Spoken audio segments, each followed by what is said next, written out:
शंका। मैं परिवार में अकेली उपदेशी हूँ। घर के अन्य अनुपदेशी व्यक्तियों द्वारा देवी देवताओं को भोग लगाने के बाद बचा हुआ भोजन खा सकती हूँ या नहीं।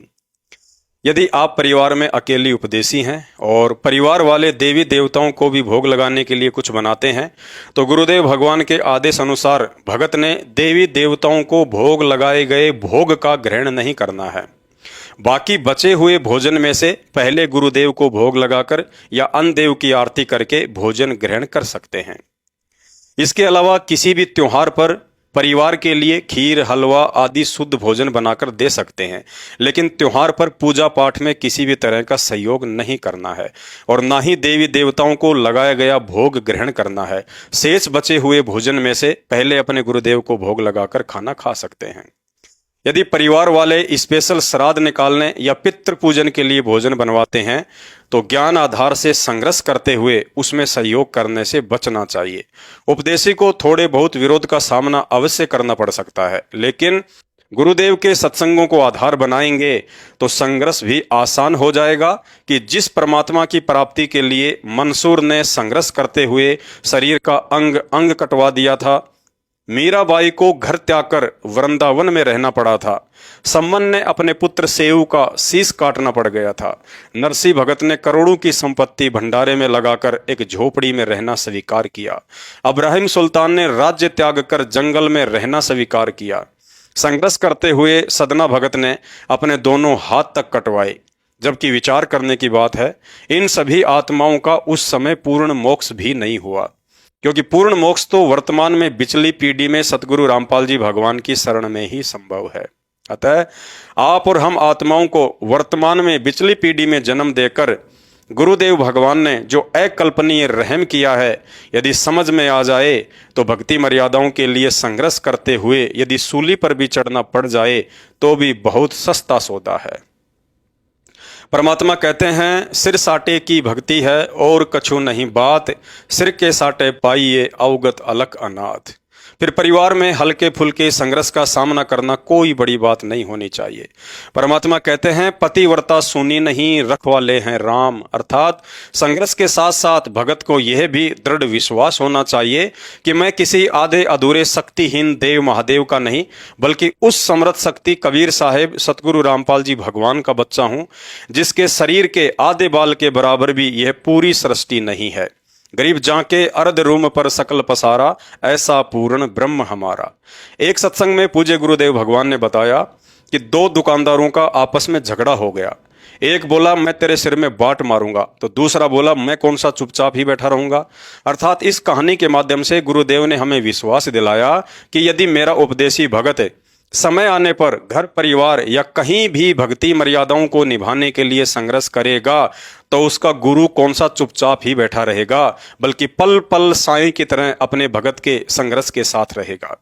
गुरुदेव कहते हैं, कल्पे कारण कौन है तू कर सेवा निष्काम, मन इच्छा फल देऊंगा जब पड़ेगा मेरे से काम। गुरुदेव कहते हैं, जय मेरा भगत पछोड़ी होई तो हमरा नाम न लेवे कोई। अर्थात गुरु को परमात्मा मानकर मर्यादाओं के साथ पतिव्रता पद की भक्ति करते करते भी यदि मेरा भगत असफल हो गया तो संसार में मेरा नाम कौन लेगा, मेरी भक्ति कौन करेगा। इसलिए जो बच्चा गऊ की नजर में यूं साईं को संत, भक्तों के पीछे फिरे वो भगत वत्सल भगवंत। अर्थात भक्ति करने वाली आत्माओं के साथ उनके संघर्ष में सतगुरु सदा ही सहयोगी रहते हैं। अन्यथा इस काल लोक में कबीर परमात्मा की सत्य भक्ति करना तो दूर की बात, हम भक्ति करने की सोच भी नहीं सकते। फिर गुरु आशीर्वाद बिना संघर्ष और मर्यादाओं की तो बात ही छोड़ दीजिए। भाई और बहनों, गुरुदेव भगवान की लीला का हर एक क्षण भगत के लिए शिक्षात्मक होता है। यदि भगत उनकी लीलाओं पर थोड़ा बहुत विचार करके शिक्षा लेना चाहे तो सन 2014 से वर्तमान समय 2024 तक गुरुदेव भगवान हिसार की छोटी जेल में बैठे हैं। उनकी यह लीला आने वाले समय में हजारों वर्षों तक भक्ति मार्ग में संघर्ष व दृढ़ता के लिए एक मिसाल बनेगी। यदि आपको यह दृढ़ विश्वास है कि आपका गुरु सच्चा है और भक्ति शास्त्र अनुकूल है, तो मर्यादाओं के साथ भक्ति को सफल बनाने के मार्ग में संघर्ष का सामना तो करना ही पड़ेगा। जिस तरह समुद्र पार करना है तो लहरों का सामना करना ही पड़ेगा, चाहे तैराक हो या जहाज हो। और सन 1994 से वर्तमान तक इस महासंघर्ष में गुरुदेव भगवान ने कभी भी हार नहीं मानी, कभी भी निराश नहीं हुए, कभी भी अपनी दैनिक भक्ति क्रिया नहीं त्यागी, कभी भी अपने गुरु में दोष नहीं देखा, कभी भी विश्वास को कमजोर नहीं पड़ने दिया। हमेशा यही कहते हैं, राम नाम रटते रहो जब तक घट में प्राण, कभू तो दीन दयाल कह भिनक पड़ेगी कान। अर्थात आज नहीं तो कल परमात्मा अवश्य अपने भगत की पुकार को सुनेगा। और हम सबको दृढ़ विश्वास है, हमें शिक्षा देने के लिए भगवान होने के बावजूद भी एक भगत की भूमिका निभाते हुए गुरुदेव भगवान जिस अविश्वसनीय शिक्षात्मक संघर्ष को कर रहे हैं, इसी संघर्ष के चलते सन 2028 युग परिवर्तन के बाद धरती पर हजारों वर्षों के लिए अटल भक्ति साम्राज्य स्थापित होने जा रहा है। अतः ज्ञान को आधार बनाकर और अपने समर्थ सतगुरु पर अटल विश्वास रखकर हम भक्तों ने हल्के फुल्के पारिवारिक या अन्य संघर्ष में हिम्मत हारने के बजाय बारंबार गुरुदेव भगवान से प्रार्थना करते हुए धैर्य के साथ ये सोचकर भक्ति पर बने रहना है कि अब यह संघर्ष ज्यादा दिन का शेष नहीं है। बहुत जल्द दुनिया की परिस्थितियां बिगड़ने वाली हैं, हर तरफ उथल पुथल मचने वाली है। युद्ध, महायुद्ध, बीमारी, बाढ़, भूकंप, अकाल आदि से दुनिया में त्राहिमाम मचने वाला है।